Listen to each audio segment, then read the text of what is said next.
Hello and welcome to Season 4 of the Sunday Podcast, presented by sportsshoes.com. I'm Ollie Lum. And I'm Matt Seddon. This podcast is all about elite distance running in the UK. We're here to give you all the latest news updates around the sport, as well as weekly interviews with athletes and coaches. Stay up to date by following us on Instagram and X at Sunday Podcast. And make sure to subscribe to our YouTube channel too, where we post athlete workout videos, shoe reviews and more. Thanks for listening, and as always, we hope you enjoy the episode. Hello and welcome back to another episode. As you can see from the title, Mr. Adam Spencer on the podcast this weekend. Just if you're not sure, we're recording Friday, 7th of June, 10 a.m. UK time.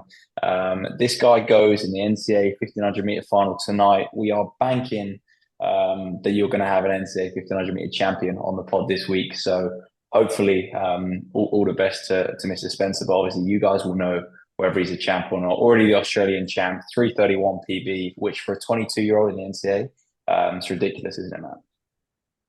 It's indeed, man. And yeah, I think he's going to win tonight. I watched this heat yesterday morning, and he just looked, and even his like prelim rounds as well, the NCAA regionals, and it's like he's not doing anything special. He's kind of just flying under the radar a little bit and gassing up like this Colin Salmon and the Washington boys and stuff like that. But yeah, I think he's definitely gonna be one to watch. I think hopefully, fingers crossed, we've timed it to perfection, mate, and we've got him on the week he wins the NCAAs. So yeah, but I think we just on his episode we learned a thing or two about the nil deal. He actually broke that down for us. I thought that was quite interesting. So enjoy that and his situation, because the NCAA is not a weird place at the moment, but with these nil deals and athletes just getting paid a salary plus a full scholarship, it's arguably the best place that any athlete could be right now, because the support network, the group that you're going to be training with, the coaching, the environment, like I don't see why any athlete would choose to leave the NCAA given some of their setups. And so I think you're going to have athletes who are a lot older in the NCAA, like athletes staying on as long as possible, potentially. And then as well, I just think you're going to get athletes carrying out their all kind of 4 or 5 years of eligibility, aren't you? As opposed to trying to rush to turn pro at any point. So the standard of the NCAA now is, I mean, we know it's been getting better, but like I think it's only going to get better and better and better as well. And it's going to be borderline like one of the best, kind of, although it's not considered professional, one of the best circuits in the world. Yeah, I'd agree with that, mate. I think as we know, the only kind of drawback of the NCAA is stretching out your season from kind of having to peak in June to then trying to go to a major champs, for example, in August. But apart from that, look, we see it with the other American sports, like collegiate football, American football, that is, and obviously basketball is almost bigger than the NFL and the NBA in terms of following, at least. So they're absolutely massive. The sports and for athletes of that sort of age, like up to maybe even like 25, probably you're getting people now sort of staying on. Adam Spencer obviously still only 22, but yeah, there's not many better opportunities, is there? Not at all. Not at all. I do think, given if you're a sort of 16, 17-year-old in the UK right now as well, I think, you look at that and you think, Jesus, this is a realistic place for me to really give things a crack. And if you can sign a nil deal by the time you're sort of in your 3rd, 4th year in college, not to say that that's all athletes should be targeting, but it definitely, I guess, allows you for a bit of an easier transition into a senior athlete, because I think that is something that international athletes in the NCAA struggled with. Like always, the American athletes in the NCAA, they had high stock, like you knew they were going to be able to go pro. But English athletes, I think, or just foreign athletes in general, it was like, obviously the sport isn't as rich in their home countries and stuff like that, and they would potentially walk away with like quite naff contracts, or if any contracts at all. Whereas I feel like with these nil deals, I mean, Bizimana's a guy who signed one, hasn't he? I mean, he with on, so he's almost like banked on a professional contract before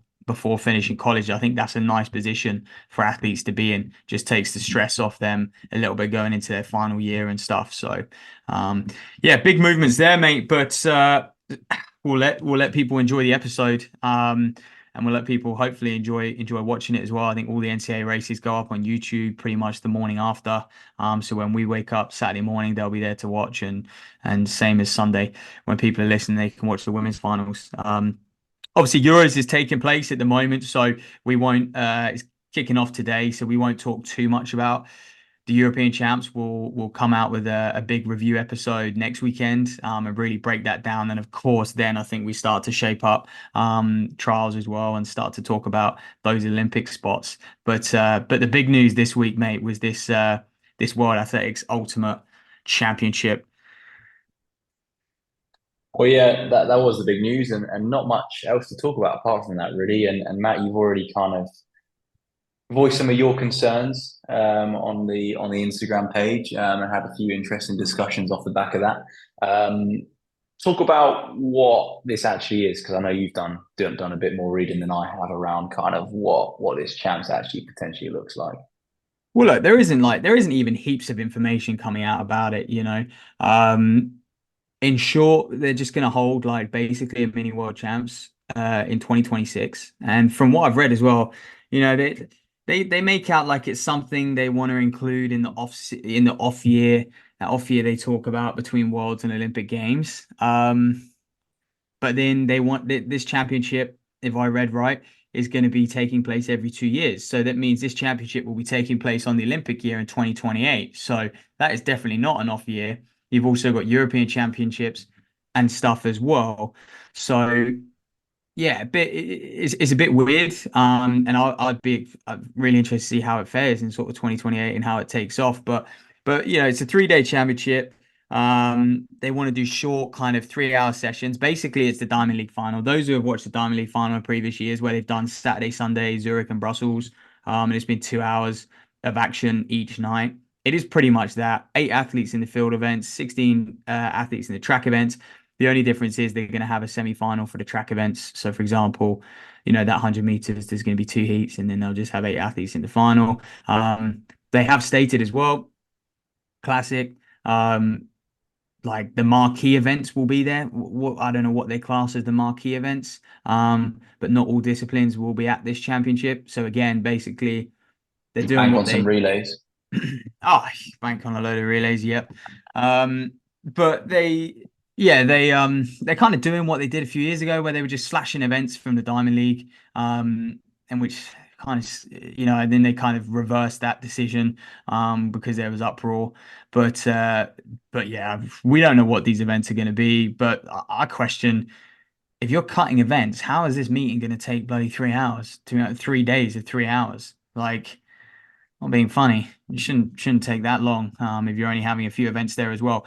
But yeah, and then the big thing as well. They talk about the prize money, and this is an interesting one for me because they go, we're going to put on a brand new championship. We're going to give out $10 million worth of prize money. The winners are going to get $150,000, which I think if you do the maths and kind of follow a Diamond League format, it means second place is going to get $60,000 and so on, because they say everyone's going to walk away with some prize money. So I saw someone kind of break it down and say, well, this is what $10 million split up between 400 athletes could look like, etc.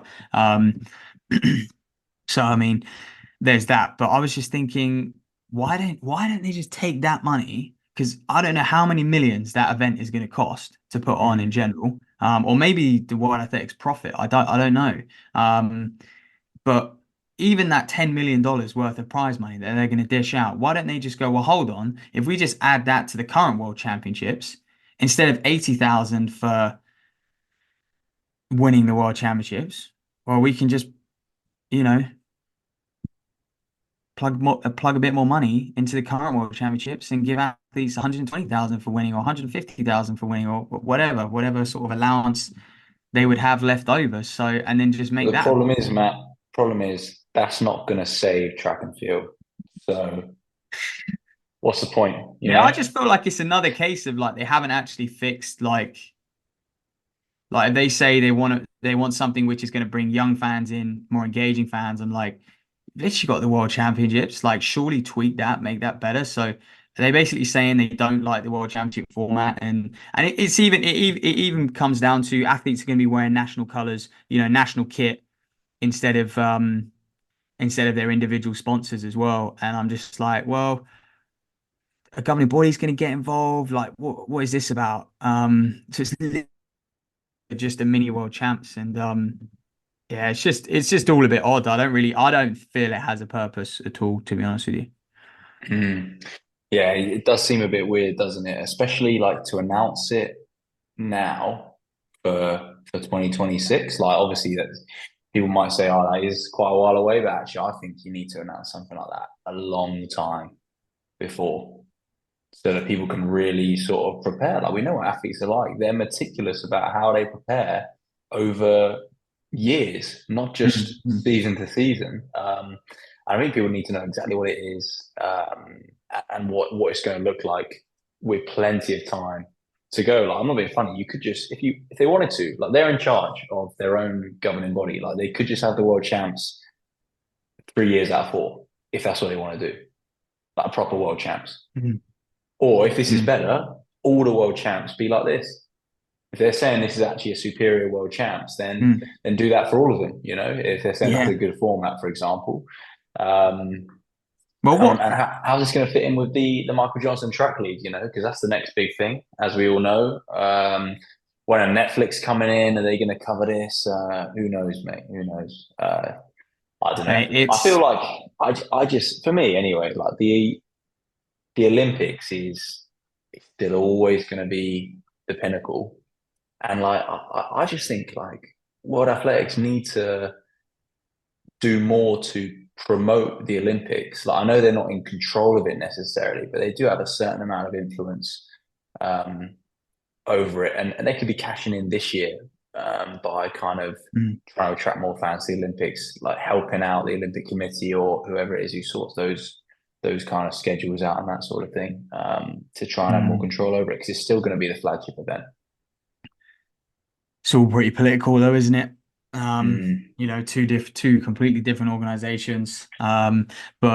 But you are right. I mean, what's an athlete going to value more? Like, it's going to get awfully confusing when we're like, oh, hold on a sec. This person's a world athletics ultimate champion, which to me that sounds better. That sounds like a bigger deal than the world champ.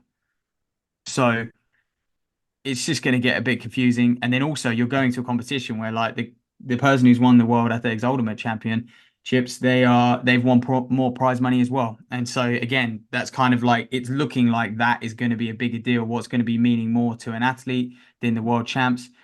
And as well, like, I just think when you have two things with a very similar name and a very similar dynamic, you are mm, one is going to be worse off. There will be a knock-on effect. So it will either be that big time names will look at the world champs and go, oh, that's not quite as big. I'm going to target this ultimate championships, or vice versa. Athletes are going to sack off that ultimate championships. I mean, it's in September as it is anyway, but I don't know. I mean, of course, I think athletes will go to it. It's a big payday for them. But as for saying, will fans get engaged in it? Just sounds like a diamond league to me. And I actually don't like races where athletes are handpicked beforehand as well. And it's going to be yeah. done on ranking and we think world ranking, but I mean, that doesn't really come into play because the top 16 in the world it'll just be on times anyway, and you can have multiple people from the same country. But one thing which is so special about the Olympics and the world champs is like no one can predict that final. Mm, And then from that final, no one can know, I guess you can kind of predict the top three, but it's a lot more difficult. And that's what's exciting. Like the Diamond League, when like you see the start list beforehand, and it's not as exciting. But anyway, man, yeah, there's that. And I do think it is a response to this Michael Johnson track league because I think they're very worried about that gaining momentum and athletes starting to prioritize that, especially when we talk about in these off years and the money that they might bring. And I think World Athletics want a grip of it. But again, I mean, you talk about bringing fans in. How confusing is it going to be in 2026 when there's 8 different competitions going on, or 2028 when there's about 8 different competitions going on, Euros, Olympics, this silly championships, and Michael Johnson's championships. oh dear, oh dear. Who knows, mate? To be honest, what it's going to look like, we can only speculate. So yeah, just a disclaimer: we're not experts on this at all. Well, Matt might be. I know he's been I don't deep think in the anyone web. can be. No one knows enough to be an expert on this. Like, there's just, all you can read is small articles here and there. You can listen to a few interviews with Sebco, but it's obviously just in its early phases. So we actually don't know much. It might be amazing. Yeah, it might be. And then maybe, like I said, I think if it is amazing, you need to take that format and that just needs to be all worlds, you know?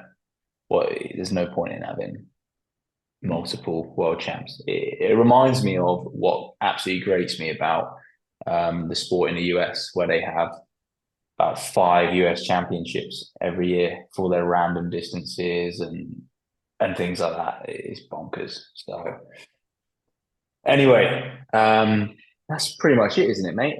Before we get into Adam Spencer, not much to preview as well. Obviously, like Matt mentioned at the start, European champs going on at the moment. So yeah, just before we move on to Adam, obviously, I'm sure people have seen Ronex Cabruto's had a 6-year ban for kind of performance enhancing drugs. Obviously, he's still got the 10K record on the road, or former world record holder for Mm. 10K, sorry, on the road. Trained under the legendary coach Brother Colm, who obviously famously coached David Rudisha as well. So pretty alarming stuff, but at the same time, not something we've kind of not, I guess, we've come accustomed to it in the past few years, haven't we? Yeah. Yeah. I mean, what is he, 24 years old and yeah, busted for EPO. They kind of suspected that with his biological passport, abnormal numbers and stuff. So yeah, I mean, it's too good to be true.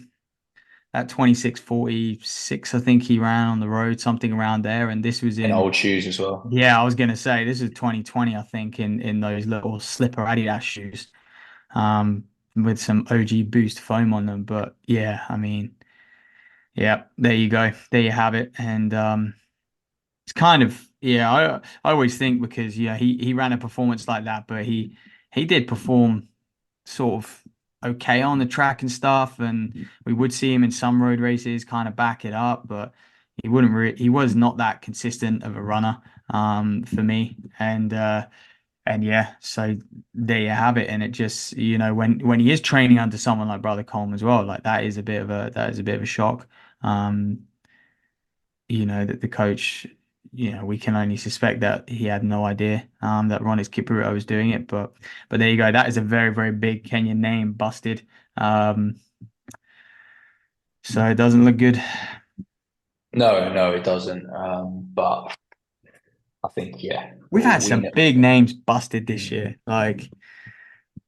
Mokatir, this man. Like it does make like you do start to think, well, there's been a lot of high profile endurance runners busted this year. So it kind of athletes in and around that figure who you suspect, chances are kind of our instincts have been right.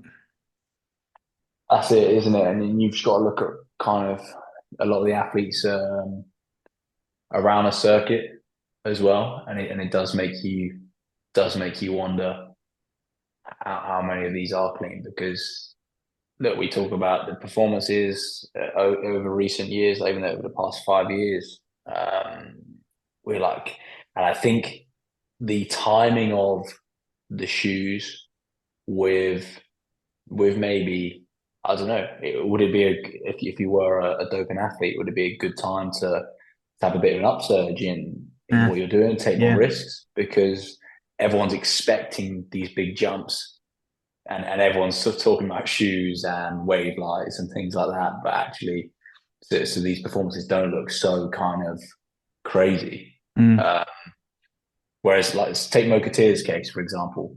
I think if the shoe thing hadn't happened mm, and Mokatir made the jump, obviously there were people who were skeptical all along, okay, but I think being skeptical of everyone all the time, it just ruins the sport. There's no point watching it at all. But like, if you, yeah, if you took purely his jumps and then people aren't talking about shoe tech, wave lights, training advancements, whatever, then more people are surprised. But mm, mm. it's It's mate, difficult and time. I mean, and there was a kid that wasn't there like a 17-year-old kid in high school get but the 100-meter runner. His name's slipped my mind, but he's been busted. And this kid ran Mm. like 10 flat or maybe just a bit quicker. This big superstar high school sprinter, he's been busted for drugs, and I'm just thinking. I just wonder if you actually go digging and go looking at kind of how to source, how to take these drugs. Whether it's probably a lot easier than you would imagine, because yeah, it's a bit concerning, really, that like a high schooler has been done. Yeah, there was that documentary, wasn't there, like ages ago now? The guy who did it for cycling. Oh, Icarus, mate. Yeah. Yeah, Obviously, that was like a whole nother level, man. He's getting tangled up in like the Russians and the doping system there. But like yeah. I'm just talking like on a small, just getting a few pills to kind of pump up some testosterone and stuff like that. Like it's probably quite easy to do. Not that we're encouraging anyone, but it just yeah.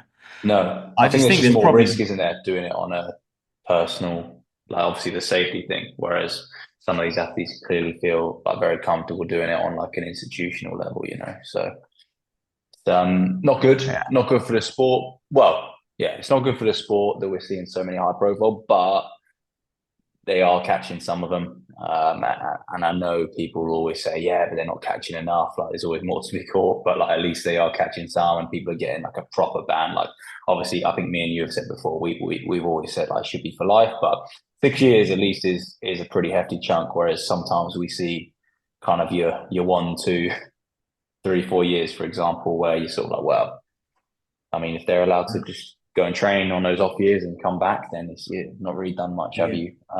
But yeah, 6 years, 6 years actually a pretty hefty one for once. So that's good to see. Mm. Yeah. Yeah, exactly. But yeah, let's get stuck into catching up with Adam then. Yeah, absolutely. So yeah, as we said before, hopefully when you're listening, he's the NCAA champ. But even if not, even if he's second or third, or All American, great achievement nonetheless, and a great person to talk to because he's navigating kind of trying to run Australian champs at a weird time of year. Obviously, big goal of going to the Olympics, and that 3:31 PB that he ran in London last year definitely puts him in good stead to go and do that. So we'll let you listen to Adam. Thanks very much for listening to us, and we'll catch you very soon.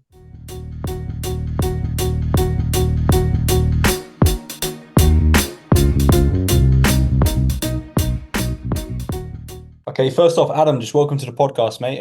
How are you? It's great to have you on. Good. I'm in Arkansas at the moment. We've got NCAA regionals at the moment. So yeah, not going well. Pretty warm down here. Yeah. And how are you feeling about regionals, mate? Yeah, feeling good. It's actually my least favorite meet of the year because it's pretty stressful. Like I know I should make nationals, but you've still got to actually do it. And we're in a pretty good region, so I've got to get top 5 in my heat. And yeah, but I feel pretty good. Hopefully it's not too hot, but Geez, man, fair play. When's the race then? So you're in the hotel, sort of getting ready, I guess. When do you start? Is it Wednesday? Gets underway. yeah. So it's Monday now. The first round's on Wednesday, and the second round is on Friday. So yeah, got a bit of time. Would you wish they had a system like that for the pros, for the What do Olympics? you mean? Well, for the Olympic Games or something similar. World Like champs instead of this world rankings. You wish you could go to a qualifying like a pre-worlds to qualify, like you do at honestly, regionals. yeah. I think it's yeah, because I mean, qualifying for Worlds is all about times and getting the right race, but sometimes when you race, like it's just completely different when you put on the start line with like these different guys, and yeah, I prefer just having a normal race than comparing how fast you've run compared to everyone else. So And I guess like regionals quite a tough place for you to be. Like, I guess you're a heavy favorite to make it to the NCAs. Do you like racing in that sort of environment, or would you rather just get it over and done with, get to the NCAs where you're racing for the top prize? yeah, I'd rather just get to nationals. Yeah, not a big fan of this meet just because it's 2 races and they haven't changed the system yet. It's still small queues, so we don't have it's not like top 6, it's top 5 and then the next 2 fastest. So, there's a bit of luck in which heat you get and who's in your heat and if someone takes it out fast. But yeah, looking forward to just getting through this week then hopefully get through to Eugene and then really focus on that. Yeah, definitely, man. You're always in a pretty strange position because just I guess a bit of background for the people listening. Whenever we speak to kind of Brits who are in the NCAA system, they sort of kind of have to come back after the NCAAs and then try and have a season. Whereas, look, you're already the Aussie champ over 1500 meters, and now you've had to kind of go back to the NCAA, see out your college season, and then try and kind of go to the Olympics and stuff like that. How does it feel kind of having that sort of set up in your year? Yeah, it's definitely a long year. I mean, it starts off in indoors in January, and then if I'd go over to Europe, it's all the way through August, September. So it's about 6 months of pretty good running, even 7, 8 months. But the Aussie champs lined up pretty well with my season. I had indoor nationals in March, and then it was only a month later. There was Aussie nationals. So yeah, just flew back, and it did blend in. Yeah, it is a long season. I've got to get through this first, and then after that, have a few weeks and gear up for a big European season. But I did it last year, and it worked out well last year. And I mean, there's always talk about like having with long seasons, burning out when you race a lot for months on end. And but last year went well, and I felt like I had a lot to give towards June, July, and August. And yeah, I mean, the main goal is the Olympics and trying to run well there, but I've still got to run well at this meet too. So yeah. So how do you do that? How do you kind of keep that level for several months? It's not even just kind of, you don't have the luxury of just peaking for July, August, 8-week block, maybe a 12-week block. You are peaking kind of almost for 6 months of the year. And how do you do that? What does training look like to be able to do that? Yeah, so we keep training pretty high throughout the season. It does come down for the big races like nationals and but still relatively high. I run about 120 kilometers a week, which is about 75 miles. I don't know what you guys use, but yeah, 75 miles, 120 kilometers. And yeah, I'm on Strava, and most weeks you see it'll be up around there, but it'll come down for, if we travel quite a bit, it'll dip down a little bit, but I still try to keep it quite high. And yeah, I mean, it is a long season, but towards the big races where I want to run well, I'll be on the track a little bit more, and then coming off those races, I'll get into training that's a bit more aerobic and a bit longer and more threshold type work. And but yeah, I mean, it seems to work.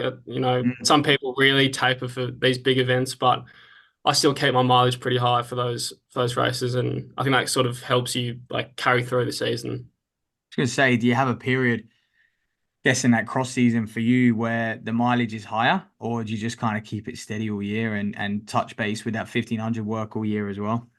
Yeah, I mean, during cross country season, it was a little bit high, maybe a couple of weeks in the 130s and high 120s.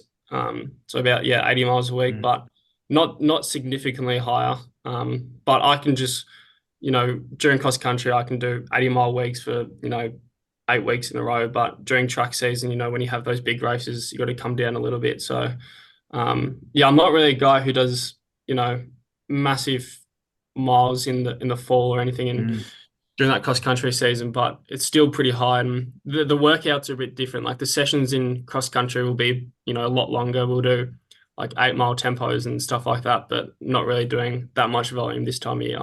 But sometimes we'll still go out to a trail and do some longer threshold work, but probably not quite as long as it would be in the cross country season. Yeah, for sure. And you're obviously coached by Mick Byrne out in Wisconsin, known for kind of his strength training, really. Was he one of the reasons you decided to go out there? Yeah, I mean, one of the main reasons was Ollie Hall and Morgan McDonald. They had done really well with Mick, and obviously Jackson Sharp had done really well, and that's caught my attention. And yeah, I just had a chat with him, and training seemed pretty similar to what it was back home. And yeah, it suits me really well. I think just his way of training. It is a lot of strength work, but we also do touch on speed quite a bit. And I've done quite a few 800s, and I've improved over 800 in the past few years. So yeah, we do some pretty good speed work as well, but it is also pretty strength based. So it's a good combination. I think it suits me, and you end up doing pretty well for 1500s because you need good strength and you also need good speed. So. Did you discuss with Ollie and Morgan before, and they put you in touch with Byrne? Did it work like that, or did you just reach straight out to Wisconsin? Was that it? Just one decision, one uni that you wanted to go to? Yeah, so I sent a lot of emails to different schools, and they didn't all reply, but Wisconsin was one of the ones that actually reached out. And yeah, then I spoke to them first, and then they put me in touch with Ollie and Morgan. So during the recruiting Right. process, when I was talking to other schools, they set me up with Morgan and Ollie, and yeah, I had a really good conversation with them, and they were just talking about everything about how they liked Madison and how they liked the training and everything, and they had really good things to say about it, and yeah, so they really helped with my decision to go to Wisconsin. But Mhm. yeah, at the end of the day, it was still I wanted to be trained by Mick and wanted to be around the guys on the team. So yeah, it wasn't just them that got me over the line, but they were like a factor in the decision of going to Wisconsin. And it's funny because when we had the Wheeler boys on, they said Mick was really good with international students, like foreign students as well, because Americans are a bit soft. Can you say Yeah, the no, same? well, yeah, well, he's Irish, so I mean, yeah, with the Brits and Irish and the Australians, he gets along well with us, and yeah, he's a good laugh. He definitely says things that he shouldn't. That's what we like about him. So yeah, he's pretty good. Yeah, and you've seen big improvements since you've gone to Wisconsin, like particularly last year, and we'll obviously chat about that. But what sort of level were you at before you went out there? Yeah, so about when I finished high school, I hadn't run anything too crazy. I'd run about 354 for the 1500 and 152 or 151 for the 800. And, you've got to be in that 149 or 345 type sort of times to actually get a full scholarship to a big school. And so I actually did a year back home, and it was during COVID as well. So I just had to stay home, and yeah, and I had a pretty big improvement in that COVID year. Got my times down to 339 and 149. So that, yes, was a big jump for me that year. And then yeah, so I came into college with a 339 and 149 guy. Decent, Let's man. talk about that jump there. For instance, like in that COVID year, what would you do to kind of to make that jump? Yeah, I mean, I think it was just stepping away from school. I think the education system in the UK is pretty similar. You've got your HSC exams, is that like, or A levels? What do you call them? Mhm. Yeah, A levels. Yeah, so it's pretty similar. It's like you've got to do well in year 11 and 12 to get into a good uni, and that was a big focus for me. Was doing well in school, and I thought I was training a lot, but looking back on it, I really was not training that much at all. And I think that kind of worked in my favor, just because once I finished school, I was able to focus on running quite a bit. And my coach, Tim O'Shaughnessy, who grew and trained with as well, I credit a lot of my success to him. And yeah, we just hit about 50 miles a week, 80 Ks a week, just week on end. Did, Mhm. on Tuesday would be on the track and just hit about 8K volume, and then Thursday would be a threshold, or Friday would be a threshold. And yeah, I just did that for months on end, and I hadn't had that much training before. And yeah, we didn't have any races because Melbourne, we were in lockdown for ages. The Oh, whole year just covered, and we had a 5K radius. We weren't allowed to leave that, which was just, yeah, pretty crazy. But once we were able to finally race, I was actually, yeah, dropped down to 354 to 345. So that was just a big difference in having actual real training behind me. And yeah, that was a big jump. And so COVID, yeah, I know that screwed a lot of people over, but for me, it actually worked in my favor. it's funny because already then when you're touching on like those consistent 50s that you were hitting, and now obviously that's higher at Wisconsin, but I guess you came through that MTC like youth group, right? Um, Yeah. and where they train similar to Nick Bideau. And again, that's a very consistent method of training, isn't it? Yeah. I mean, we train pretty similar to how they train. Yeah, when I was younger, I was able to, you know, be running with Stewie and Brett Roms and Ryan Gregson. And yeah, I wouldn't be able to keep up with them in the sessions, but towards the end, if they do some fast 400s, I just tag on the back of them and try to hang on. But just seeing how they were able to train and yeah, keep it, they're very consistent year in, year out, and they keep their mileage pretty high. And so yeah, I was very lucky to be surrounded by that group. And yeah, a lot of those values I still carry with me today. Well, yeah, so it sounds like there doesn't seem to be too much periodization in the way that you grew up training in Australia, and now obviously the way that Mick coaches you as well. Is that fair to say? Yeah, when I was younger, I didn't do a lot of speed work. I mean, every now and then we'd do, one really hard workout. I remember the hardest one we did was 400s off a 4 or 5 minute cycle, and by the end, I'm just hitting, in so much lactic, I can barely get off the ground for about 30 minutes. But that was honestly pretty rare. It was, back in Melbourne, it was a lot of aerobic work. Tuesday would be, 8 by K on the grass, and then Thursday would be threshold, and Saturday would be hills, and Sunday we'd go out to like this place called Ferny Creek, which is, you get quite a lot of elevation there. It's really hilly, and yeah, it's not as much periodization, but now I'd say there is a little bit more. Like, we're on the track more than I would be in Melbourne. I'd say we'd do sort of race specific workouts, and like this past Tuesday I just did sets of 400, 300, 200, and with the 200s we get, we'd be working really fast in the last 100, like pick it up the last 100 and then just smack the last 50. So yeah, I've done a bit more of that work now at Wisconsin, but yeah, I mean, there is definitely some level of periodization, but when you're racing so much, you've got to keep it pretty high throughout most part of the year. Yeah, and let's chat about London Diamond League last year, because obviously we mentioned the improvements kind of before going to college in America, but 336 down to 331 in one race. Talk to us about that. Yeah, that was a bit of a shock to me and everyone else, but I knew a big PB was coming.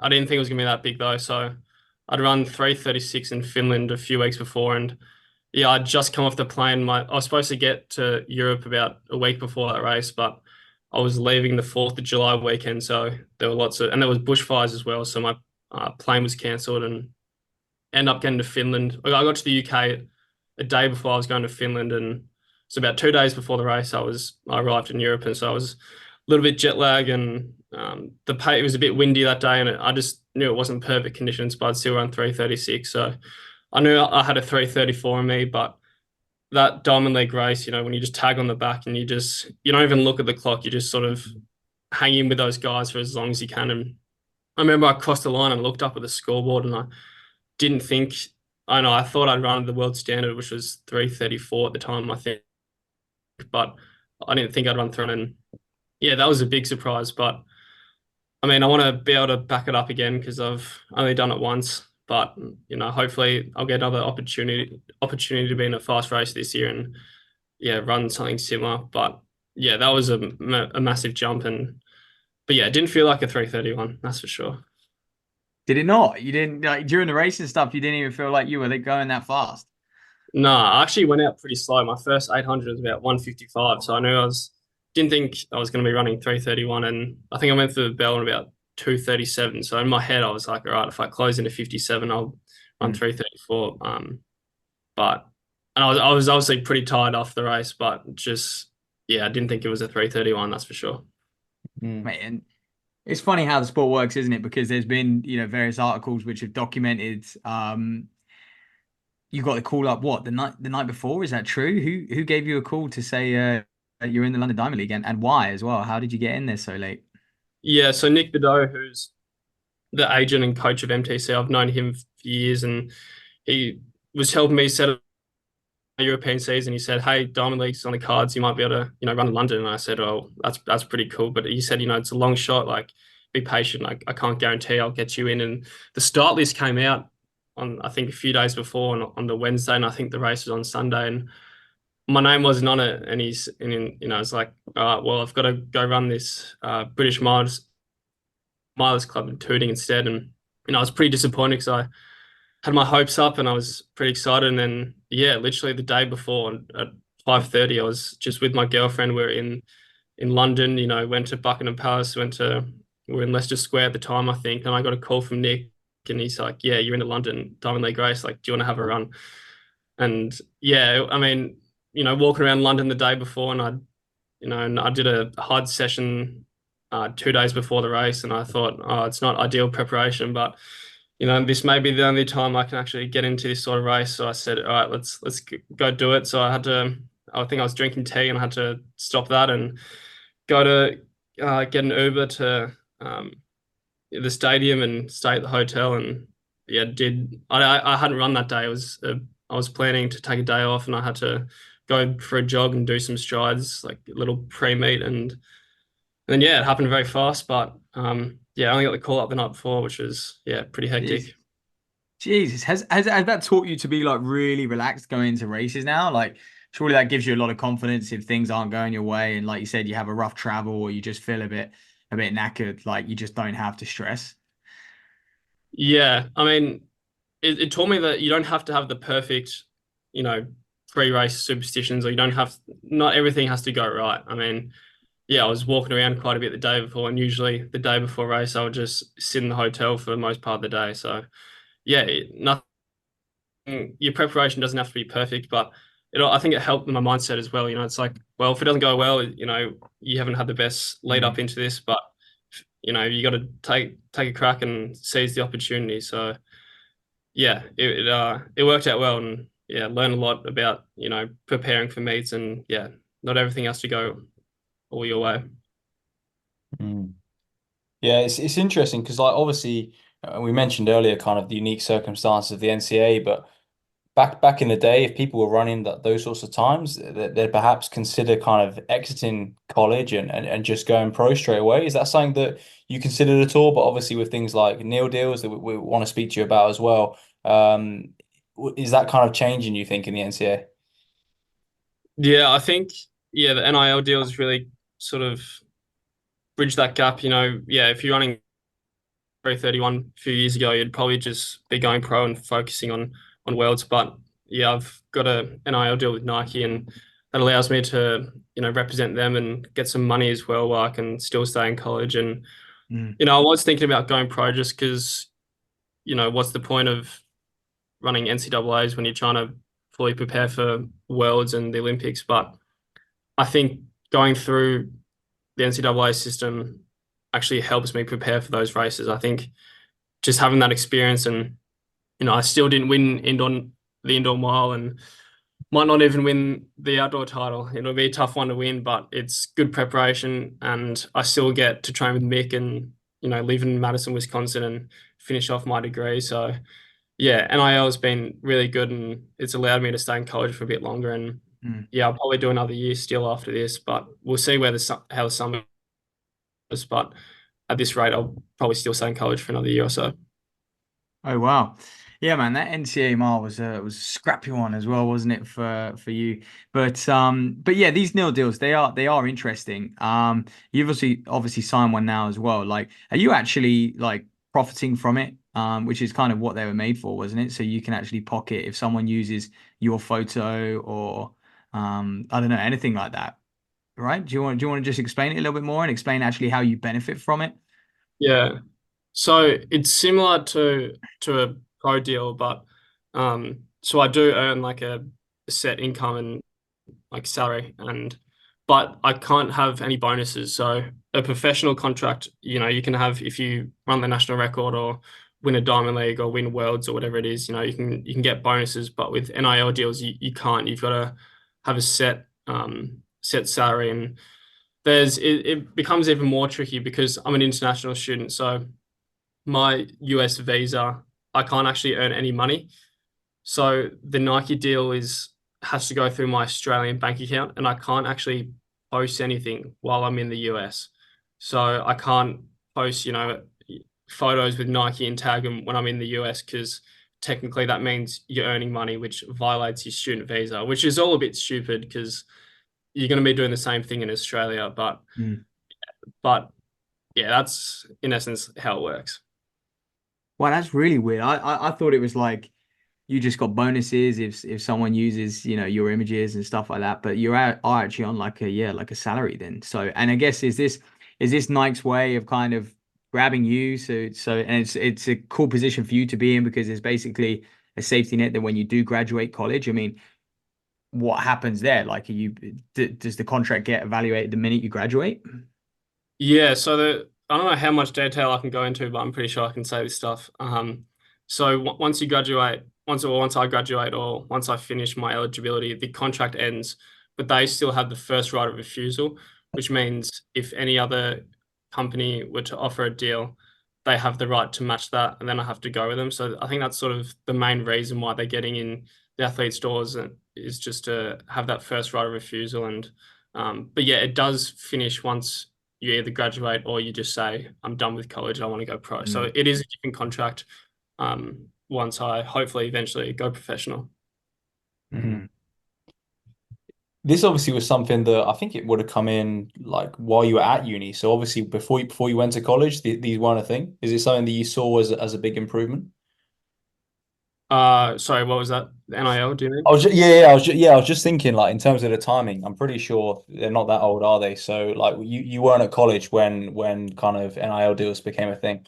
Yeah, I'm not actually sure when they introduced it, but I think it was about when I went over. But Mm. obviously that was sort of targeted towards football and basketball because there's so much money there, and those NIL deals are worth, the top quarterbacks at the big schools are Really? making millions of dollars. It's ridiculous, but that was sort of the main focus because basketball and football and baseball and all that are sort of the big sports in the NCAA. But I think there was sort of a delayed effect with track and field. I think Charles Hicks was probably one of the first guys to get an NIL deal, and he got that after winning his national cross country in 2022. And ever since then, there's been a lot. There's quite a lot of people who've got NIL deals now, but I think it took a while for sort of people to understand it and what you could do with it. But now the ball's really rolling, and yeah, lots of people have got NIL deals in track and field, which is good to see. But yeah, I'm very lucky with the timing because I think it only really came up in the past year or so. Yeah, scary to think how many. I mean, we're obviously interested in the distance running world and how many distance runners who, yeah, over the past 6 months have announced one of those deals. I mean, one thing I want to ask you is what's been the like direct impact for you? Obviously, bar like you've got some extra money flying around that when you're in college you might not need as such. But yeah, what's been the impact like? Are you just stashing that money away, saving it, or are you kind of investing it? Is it leveling your performance up in any way? Have you got extra support? Yeah, I've just invested all of it at the moment. Just putting it into yeah. Into crypto or something, are you? Nah, not crypto. No, no. I study finance, so I understand that you should be putting all your money into that. But yeah, just sort of index funds and just chipping away at some uh certificate deposits as well, and yeah, just keeping away. But it also helps me with going over to Europe. Flights aren't cheap, and going home. And this year we went to some of the guys went to Albufeira in Portugal, and Mm. that that that money sort of went towards that as well. So yeah, it's been pretty helpful, but a lot of it I've been investing. So yeah. That's a good point. So that's going to kind of fund your season post the NCAAs as well. Yeah, I was pretty lucky last year. The school, because I represented Wisconsin, the school was able to cover that. But because I'm representing Nike, the school can't cover it anymore. But yeah, that'll go towards this year. I don't know if I'm going to go on an altitude camp or anything like Mm. that. Um, but I might, and if I do, that money will go towards that. So Mm. yeah, very fortunate to be in that position. Mm. Yeah, and when you're in Europe, kind of chasing that pro season after college, I presume obviously you're still coach with Mick, but how does that coaching relationship work kind of when you're over in Europe? Yeah, so he's actually, yeah, he stayed in the US last year, and we did a race. We went to Morton Games in Dublin. He's actually from Dublin. I can't remember the name of the track, but wherever Morton Games is held, that was his club. I think it's Clonheath Harriers or something like that. Mm. But he ran for that club, and he knows the guy who runs Morton pretty well. So he came down for that, but otherwise, I would just be mainly training by myself. He'll give me a weekly log of what I should do, and it gives me the splits, which is usually a bit different because in Madison he'll just be like, "All right, meet us at the track at this time, and I'll tell you the workout once you get there." So it's a bit different knowing the sessions beforehand, but it worked well last year. I mean, sometimes training by yourself can be a good thing because you're not caught up in trying to keep up with anyone else. You just really go your own pace and go your own feel. So but I do prefer training with other people. I think it's a lot better to have guys to warm up with, cool down with, and Mm. do the session with.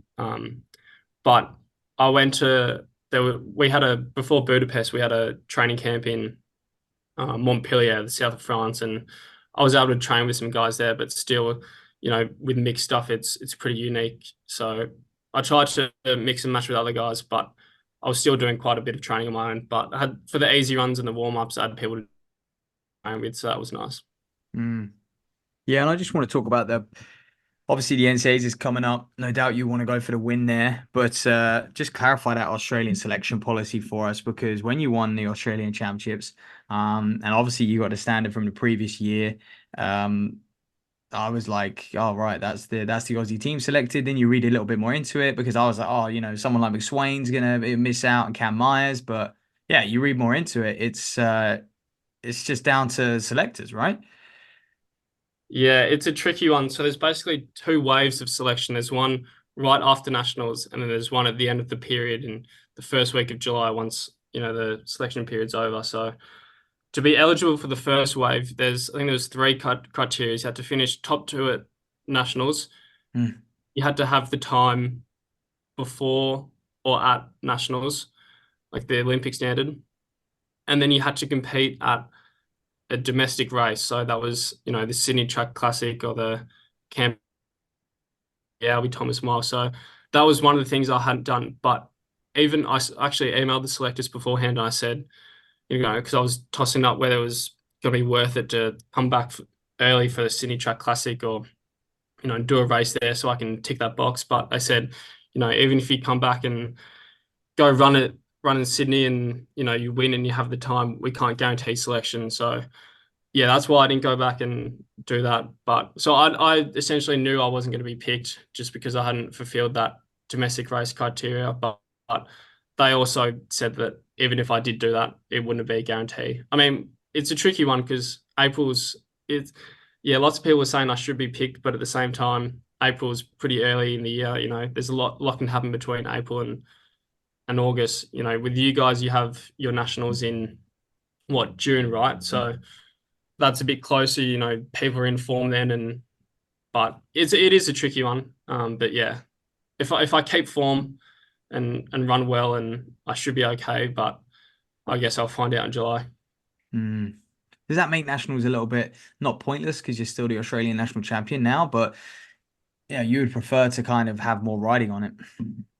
Yeah, I mean, it is a tricky one because if you really want to value nationals and if you want the guys who are training and living overseas to come back, you've got to place, quite a bit of value on nationals. But yeah, so I think it'll help a lot. They do wait quite a bit, but also they can't guarantee selection. So yeah, it's a tricky one. And you'll only find out if you're going to Paris, what, end of June, like everyone else? Or like, Yeah, I think yeah. they announced the team first week of July, or end of June. So yeah. And is there any kind of tricky little clauses in that selection policy for that second one? Are there any kind of ambiguous ones in there? Not that I know of. I hope not, but I haven't picked up on anything. But I guess I'll have an idea depending on how the other guys race. I mean, if there's three or four guys who run 3:30 or quicker, I'm probably gonna have to go out and run something pretty fast. But if they don't run, 3:31, 3:32, then I might be good. So I'll have a bit more of an idea depending on how they race in the next few weeks. Mm. Yeah. Yeah. And another thing I was going to ask you about, we mentioned what a nil deal has done for you personally, but I feel like the NCAA has moved on, not just performance-wise in the last 10 years, but is there other stuff going on in the NCAA now that you guys have got access to that perhaps they didn't like? Are they helping you with supplements? Is their physiology improving? Like, are you getting tested and stuff more regularly in the NCAA? Because these are things that 10 years ago I don't think was happening, but I might be wrong there. Yeah, to be honest, I don't think that's. I think NIL deals are the only thing that the university involved in that. It's more Mm, sort of outside. But yeah, I mean, in terms of access to facilities and all that sort of thing, I think it's pretty similar. yeah. No, I get a massage, once every few weeks, but I think I've always had that and had access to physios, and yeah, don't think much has changed to be honest. But yeah, maybe that's something I'm not too sure about. Yeah, I didn't know if different programs were like, going into detail on a lot more things. I mean, you look at the way NAU are performing. But Yeah, sounds like I, Mick Byrne's still old school, still just, doing what he was yeah. doing. I know a lot of schools are doing the double threshold and double workout things, and that's something I've seen that at least 90% of schools have experimented with, and some are doing really well off it. Obviously, NAU do it, and they've had great success. So we've dabbled in that a bit. Not sure if I'm fully sold on it. I haven't done it a whole lot, but I mean, I do enjoy it because you do a session in the morning and you have an excuse to do absolutely nothing for the rest of the day. You can just eat and sleep and, you don't feel too guilty about it. So I don't mind that part of it, but I don't know how much it helps the training, but I mean, I understand the concept behind it, but that's another thing that's probably changed in the past few years, that schools are doing that more. Mm. Yeah, and then obviously we mentioned kind of your qualification for the Olympics, like you're still waiting to find out, but provided you go, and we obviously wish you all the best with that. What's the aim this year? Like how do you go one better than a semi-final last year? Yeah, the real goal would be to make the final. Yeah, I was pretty disappointed last year. I mean, the heats was really good and I ran well in that, but coming to the semi-final, I was probably just a bit cooked. I mean, the turnaround was less than 24 hours. So I think we raced the round one at about 7 p.m. and then the 5 p.m. the next day was the semi-final. And, the round one in my head was sort of, the round where I had to perform at my best. I had to run 3:34 to make it, and I wanted to have at least 2 runs. And yeah, it was really hot in Budapest as well. Like I Mm. struggled with the heat quite a bit, especially on the second day because it was a little bit earlier. The sun was out a little bit. But just performing back to back at that level, I think I just couldn't handle. And but the goal would be to make the final. I mean, yeah, if you're on 3:32 or 3:31 in the semis, you have a good chance of making the final. And if I had that race I did in London in the semi-final, maybe I would have made the final. So yeah, making the final will be a big goal, but I've got to work on going through those rounds and competing at that level back to back. Man, have you checked the timetable? Is it similar? I mean, yeah, so in Budapest, I'm right. I'm thinking like the heat was in the evening and the semis were in the morning the following day, right? No, it wasn't in the morning. It was about, yeah, so 7 p.m. for the round one, and the next day 5 p.m. And then they took 2 days off and then the final. Right. Is it But going to be then, the same in Paris? yeah, so Paris is day on, day off, day on, day off. So it's, yeah, heat and then the day off, but they're doing this new thing where you, like, if you don't make the semi-final, I think like the fastest losers Oh, have crap, a yeah. chance. Forgot what you call it. I want to say rapid Yeah, rep or something. rapid charge round or whatever it Something is. like that. Yeah. I don't understand it fully. I don't know how many people go to that round, and I don't know how many people come out of it, but they're doing, yeah, so they do the round one, and the next day they do that rapid charge round, or yeah, whatever you call it, and then the semi-final, and then a day off, and then the final. So I think the day off in between races helps quite a bit. Massively, mate. God, I remember when they released that, and I didn't think it was going to come into play in Paris. I thought this was like a thing way off in the future. I can't believe they're actually going to do that. So, I mean, yeah, I guess everyone has to consider that they might have to do. I wonder if anyone will make all 4 races. Some will end up in that repechage round and actually go on to make the final. Yeah, Highly unlikely, I guess. I'm not sure how many people actually go through. I was told that it was just this, the fastest losers. So instead of the small queues, they just put them in the round. But someone told me it's a way for everyone to get 2 races in. But yeah, I really don't know how it works. But it'll be interesting. Yeah, I mean, there might be some people who end up going to that round and they make the finals. They got 4 races. But Mm. yeah, interesting to see how it works.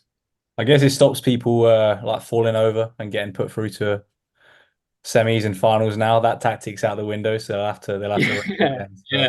So. So Adam Fogg do that one, and it worked for him. And a couple of worked for Stewie and Matt Ramsden at the Worlds as well. They're a lot more strict in the NCAA. There's a couple Mhm. of guys who fell in the indoor mile, and there was a good guy called Isaac Baston Mm. who's been pretty competitive, and he's gotten second in the indoor mile before, and they didn't let him through, which I thought was a bit unlucky. But yeah, I mean, I guess that's what some people do, just fall over and make it to the next round. So it's not a bad thing falling over, I guess. That definitely happens. You're right, but now those NCAA officials, man, they've always been hot. I remember when they DQ'd Westy a few years ago in the 1500 for folks starting at regionals. Actually, one of our Really? 1500 boys. Yeah, so he was like, I think he was NCAA record holder at the time. Maybe he'd run 3:36 or five.